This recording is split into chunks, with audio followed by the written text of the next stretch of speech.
ఈ జగతి లోపల ఎన్ని దేవతలు ఉన్నారో అన్ని దేవతలను అందరినీ కూడా ఒక్కొక్క దేవతను ఒక్కొక్క పద్ధతితో మనం పూజించుకోవాల్సినటువంటి అవసరం ఉన్నది. కానీ ఎల్లమ్మ తల్లి దగ్గరకు వస్తే ఏ శాస్త్రం, ఏ పద్ధతి, ఏ అనుష్ఠానం, ఏ మంత్రం తంత్రం ఏమీ అవసరం లేదు. అమ్మకు బండారు బొట్టు పెట్టి పిలిచినా పలికేటటువంటి తల్లి ఎల్లమ్మ తల్లి.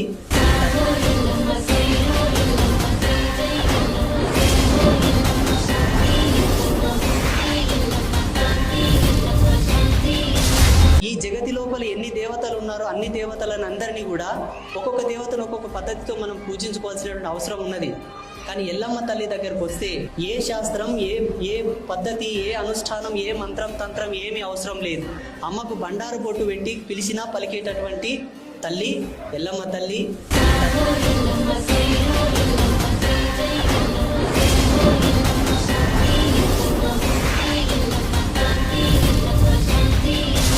ఈ జగతి లోపల ఎన్ని దేవతలు ఉన్నారో అన్ని దేవతలను అందరినీ కూడా ఒక్కొక్క దేవతను ఒక్కొక్క పద్ధతితో మనం పూజించుకోవాల్సినటువంటి అవసరం ఉన్నది. కానీ ఎల్లమ్మ తల్లి దగ్గరకు వస్తే ఏ శాస్త్రం, ఏ పద్ధతి, ఏ అనుష్ఠానం, ఏ మంత్రం తంత్రం ఏమీ అవసరం లేదు. అమ్మకు బండారు బొట్టు పెట్టి పిలిచినా పలికేటటువంటి తల్లి ఎల్లమ్మ తల్లి.